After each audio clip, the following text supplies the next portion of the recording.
Ok, 1962. Um ano depois das lendas Jack Kirby e Stan Lee se juntarem para criar um novo conjunto de heróis, um grupo de pessoas que receberão habilidades especiais depois de passarem por uma nuvem cósmica. Tipo, terem filmes ruins pra cara. Quem teve essa ideia? Com o sucesso que o Quarteto Fantástico fez, conseguindo até evitar que Stan Lee acabasse com sua carreira no mundo dos quadrinhos, a sua publisher pediu que Stan fizesse um novo super-herói. Stan Lee, no prime da sua criatividade, olhando uma mosca escalando sua parede, pensou em uma ideia que acabou gerando o Spider-Man. Mais tarde, o seu Nemesis iria aparecer na WCW. Oh my God! What a masterpiece! Um herói adolescente cujo nome real era Peter Parker. Mas se você é das antigas, pode conhecer ele pelo nome de Pedro Prado. Mas, Sr. Jaime, suponha que o Pedro consiga as fotos do camaleão. Um nerd ferrado com a vida que conseguiu poderes como escalar paredes, super força e um sexto sentido depois de ser picado por uma aranha radioativa e milagrosamente não pegar câncer. Yeah. Big change. Com essa ideia que ele achava genuinamente boa, ele apresentou ela para a publicadora, e eles odiaram. Stan Lee, agora um homem mais sábio, deixou o escritório com a pior ideia que ele já teve em suas mãos, segundo pessoas que com certeza tinham mais sucesso na vida. Stan pegou o Spider-Man e publicou sua história de origem em uma revista chamada Amazing Fantasy, com ele estando na capa. Uma revista que iria acabar em alguns dias, de qualquer forma. E o Cabeça de Teia acabou sendo um sucesso, já que todos os leitores amaram ele, gerando uma série própria para o personagem chamada The Amazing Spider-Man, com o primeiro volume tendo a participação do Quarteto Fantástico, e logo de cara já é apresentado um dos maiores vilões do escalador de paredes. I want Spider-Man! E o Chameleon. O Homem-Aranha acabou virando aquilo que mais vendia dentro da Marvel, conseguindo um feito de se tornar o ícone cultural em apenas um ano de vida, com alguns estudantes da época colocando ele lado a lado de Bob Dylan. Cigarettes and tobacco. No quesito de ícone revolucionário, estadunidenses são estranhos. O Spider-Man não ficou preso apenas em revistas, e em 67 recebeu seu primeiro de muitos desenhos animados, aquele mesmo que conseguiu gerar esse meme, o espetacular Homem-Aranha de 2008 sendo aclamado pela crítica, que infelizmente foi cancelado depois da Disney começar o seu plano de comprar tudo que existe. Mas o que com certeza tem a melhor dublagem é o de 94. Escape me! I'll chase you to the ends of the earth! Além dos desenhos, bem no começo da era de ouro dos filmes de super-heróis, em 2002 foi lançado o primeiro filme do Homem-Aranha com Tobey Maguire. Vocês dois saiam daqui. Eu sei que o Homem-Aranha japonês não é um filme, mas eu quis citar ele porque isso daqui é muito legal. O filme foi o primeiro no mundo a bater 100 milhões de vendas em apenas um final de semana. E também o filme baseado em histórias em quadrinhos com mais sucesso. So remember, kids. If someone offers you drugs, you say no. Conseguindo uma bilheteria bruta de 826 milhões de dólares em todo o mundo. Nos próximos anos conseguiu duas sequências, com o segundo sendo considerado por alguns como o melhor filme de herói já feito, e o terceiro conseguindo entregar o máximo que um filme 10 de 10 pode. O que eu falei talvez seja uma mentira, mas eu não ligo para o que você pensa. O quarto filme acabou sendo cancelado depois do terceiro ter sido mal interpretado, mas cada um desses filmes conseguiram entregar seus próprios jogos, com o primeiro sendo lançado 2 semanas antes do primeiro filme, tendo em sua maioria reviews positivas, mesmo com as teias do Peter sendo seguradas pelo espírito do tio Ben depois dele ter dito a frase que foi repetida muitas vezes. With great power comes great responsibility. Are you afraid that I'm gonna turn into some kind of criminal? O segundo sendo revolucionário no quesito de se balançar pelos prédios e me traumatizando com simples missões de entregar pizzas, e o terceiro nos entregou as cenas mais épicas. E também a melhor dublagem. You're smart, buddy? Well, think again. I hit a bunch of cameras around here, and now I have an even better shot than I was planning. You punching me in the jaw and taking my camera. So thanks. Tiveram muitos jogos 3D do Spider-Man, até jogos horríveis que vieram de filmes ruins. E tudo isso começou com um jogo produzido pela Neversoft, Spider-Man, lançado em 2000.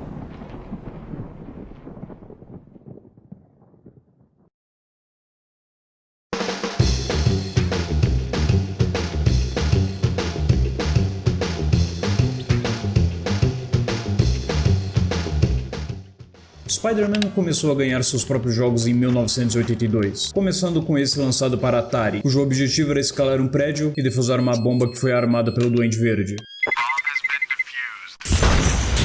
Depois de passar por um desses jogos bizarros que eram lançados apenas para computadores nos anos 90, Spider-Man foi anunciado em 1998, sendo feito na mesma engine de Tony Hawk Pro Skater, sendo até um personagem secreto no jogo mais radical do Play 1. Ele foi lançado para PS1, Nintendo 64, Dreamcast e PC, com a diferença sendo os gráficos. No Dreamcast era possível ver o Spider, e no PS1 ele se transformava em um borrão vermelho e azul. E a outra diferença é que todas as versões possuem cutscenes pré-renderizadas, menos a versão de Nintendo 64. Ao invés disso, apenas recebendo cenas estáticas em forma de quadrinhos, que são aceitáveis, para não dizer o pior. What the fuck is this piece of shit? A trilha sonora foi composta por Howard Uliate e por Tommy Tallari. Qual é o nome dele? Ela sendo uma das melhores coisas do jogo, porque só com isso tocando no fundo pra eu me sentir como um amigo da vizinhança. Nós controlamos o Spider-Man por várias fases, espancando todos os inimigos com as habilidades mais lembráveis do Homem-Aranha, como socar, chutar, lançar teia e criar um domo de teia que explode, possuindo até um sistema de cartuchos de teia. Se você viu o segundo filme do Tobey, você sabe muito bem o que acontece quando elas acabam. Mas eles podem ser recuperados pegando esses ícones que estão espalhados pelos mapas, assim como os de vida. Eu já praticamente resumi todo o jogo apenas mostrando o começo dele, porque tudo aqui é muito simples. Começa no ponto A, espanca todo mundo e faz algum puzzle até chegar no ponto B. No ponto B, você tenta derrotar o boss. O jogo começa com o Dr. Octopus mostrando um aparelho em um evento de ciências. Sim, esse é o Octopus, mesmo ele parecendo muito o Oliver Tree. Slime.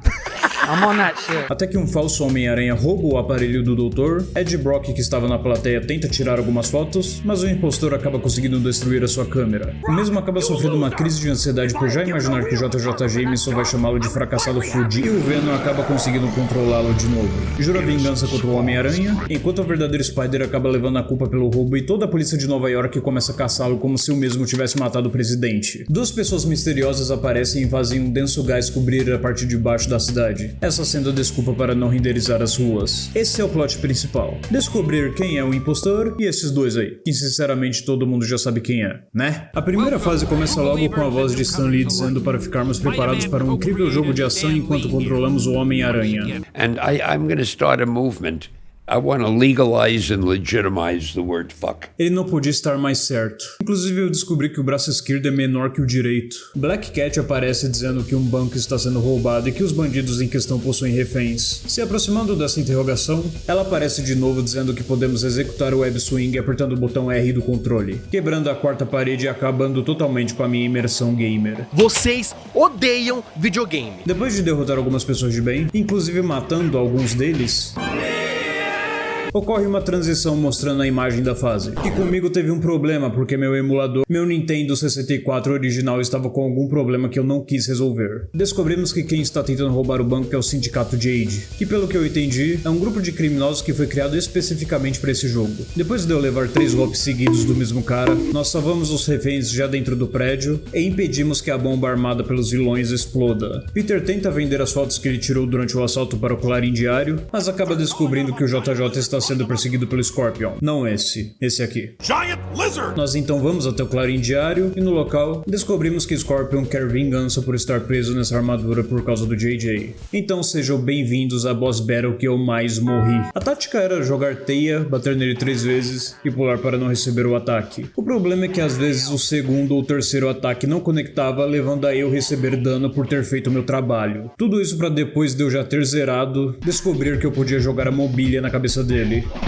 Depois de finalmente ter conseguido derrotar o Scorpion, 2 policiais aparecem fazendo o Homem-Aranha fugir. O Demolidor aparece, fala um punhado de palavras, então uma perseguição começa com a polícia querendo muito capturar o Homem-Aranha. Eu sei que eles acham que o Spider roubou o Octopus, só que mísseis eu achei um exagero. Depois de epicamente fugir dos policiais, nós encontramos mais uma vez com a Black Cat. Ela acaba nos informando que Rhino está atacando uma usina elétrica e que o melhor vilão do Homem-Aranha está transmitindo uma mensagem na Times Square, dizendo que ele sequestrou a Mary Jane. Ai meu Deus, Ed!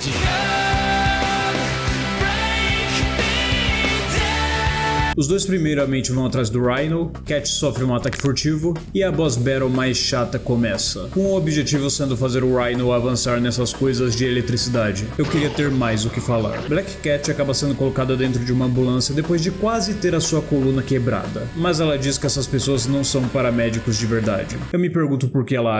Ela aparece dizendo que o Homem-Aranha está sendo Venom encontra o Homem-Aranha e os dois apostam uma corrida, que só serviu para aumentar o tempo do jogo. Help! Someone is following me! Some kind of weirdo? Depois disso, mais uma boss battle fácil pra caramba.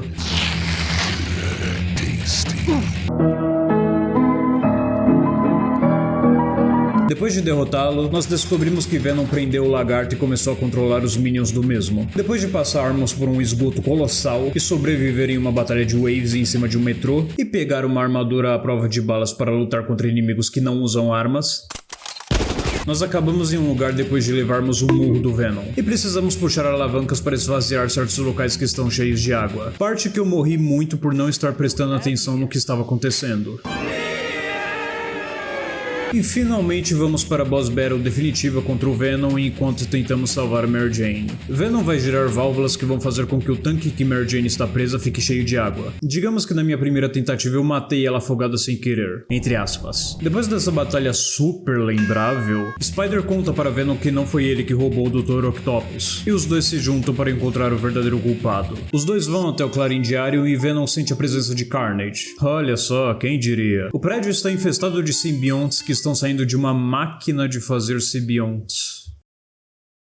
Eu não sei. Depois de destruí-las, nós encontramos o impostor mais uma vez. E descobrimos que na verdade ele é o Mistério. O mesmo que tá no segundo filme do Tom Holland. Depois de mais uma boss battle que não é a pior coisa do mundo, com o vilão ficando gigante e tendo um padrão muito esquisito, o Homem-Aranha descobre que o verdadeiro vilão está escondido em um tal de Armazém 65. No caminho ele encontra o Punisher, Judge, jury, executioner! que fala alguma coisa e depois não faz mais nada, como todas as participações especiais desse jogo. Spider salva Black Cat, que depois de encontrar uma base submarina que produzia mais simbiontes, e também descobre que o segundo vilão principal é o Dr. Octopus. Que surpresa. Depois de derrotar os dois, o Carnage se solta de Cassidy e se junta ao Dr. Octopus, criando o vilão Monster Ock. O local começa a explodir e o Homem-Aranha precisa fugir enquanto essa coisa está atrás dele. O Homem-Aranha sai do local com o Capitão América, Black Cat e o Venom. Me pergunto o que o sequestrador da esposa do protagonista ainda faz aqui. O Octopus acaba sobrevivendo por causa do Carnage e o jogo acaba com o Cabeça de Teia jogando cartas com esses babacas que não fizeram nada pra ajudar enquanto Black Cat está dançando com Tocha Humana. E os vilões também estão jogando cartas. Até você ganha um destaque nos últimos momentos do jogo. Ah! Who's your daddy, Doc Ock?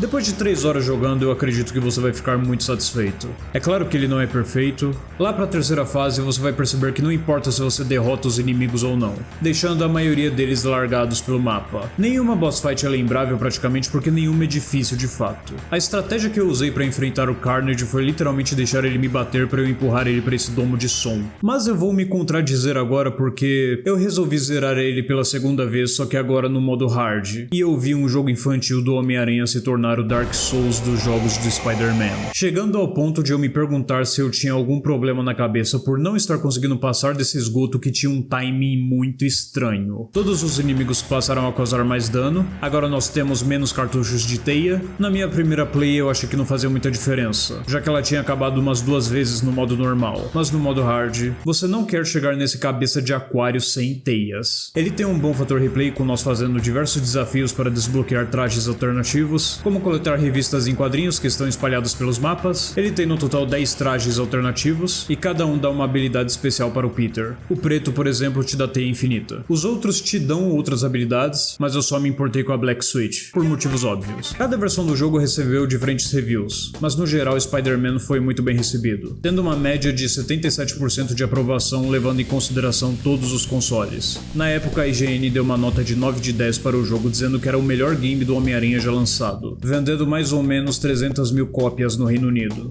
mesmo com certos conteúdos terem sido cortados, já que no final da fase do esgoto originalmente nós iríamos lutar contra o Lagarto e a batalha contra o Venom seria no topo da ponte do Brooklyn. Apenas um ano depois, ele recebeu uma sequência direta exclusiva para o PlayStation 1, chamada Spider-Man 2 Enter Electro, que conta como o Spider-Man está tentando acabar com uma série de roubos que são liderados pelo Electro, que também envolve outros vilões como Lagarto, Homem de Areia e o mais importante de todos, Ele recebeu elogios quando o assunto era gráficos, áudio e jogabilidade, mas acabou recebendo reviews mistas já que muitos acharam o jogo muito curto. E olha que o primeiro já era curto. Não teve mudança nenhuma na gameplay praticamente, fazendo ele parecer apenas uma expansão do primeiro jogo. E muitos também não gostaram dos vilões apresentados. Eu não concordo com isso. Depois dessa sequência, o jogo recebeu mais uma apenas para o Game Boy Advance, que não é muito lembrado por ninguém por parecer com outros milhares de jogos que o Homem-Aranha já teve, e acabou sendo descontinuado para os jogos do Tobey Maguire existirem. Mas em 2019, Chad Findlay, ex-funcionário da Neversoft e designer principal de Spider-Man, expressou interesse em desenvolver um remaster do jogo, mas admitiu que isso seria improvável, devido aos processos de licenciamento e aprovação extremamente complicados que existem hoje em dia. Sendo honesto, esse é um ótimo jogo do Homem-Aranha, mesmo com seus defeitos, e com certeza ele teve que nascer para hoje nós termos os dois jogos produzidos pela Insomniac.